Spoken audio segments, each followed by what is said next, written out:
Well, I've been coming here for years, decades, and I've never seen a layout quite like this Blackhawk house.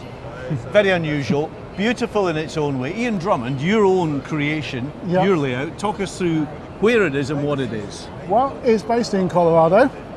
It's actually based on a real railway that existed, the Gilpin Gold Tram, which existed obviously by the name to get the gold all out of the hills of Colorado. And it was one of these railways that sort of grew very piecemeal. Literally the track was thrown down across the landscape, etc. So very rough and ready. And it actually stopped functioning in 1917. But we've kind of imagined it here that it survived into the 1930s, and so this is how we're portraying it here.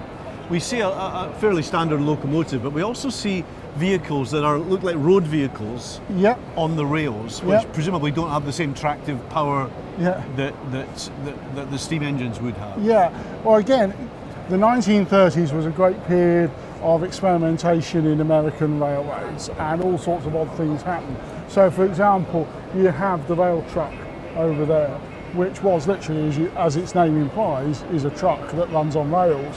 And there were all sorts of experiments on that line. Famous on the Rio Grande Southern was the Galloping Goose rail cars, etc. So they operated passenger services. But the mainstay of the layout is the geared locomotives, which were specifically designed for dealing with railroads such as this, over rough countryside, very steep grades, sharp curves, etc. What I like particularly about it are the little sort of punctuation points, the water tower. I think it's beautiful. I've never seen anything like that here before. And the detail of the scree slopes on the mountains, on the hills. Yeah, I mean, that's basically expanded polystyrene, covered with plaster of Paris, and then some of the rock faces are actually from Woodland Scenics range. Their rock molds just put in there.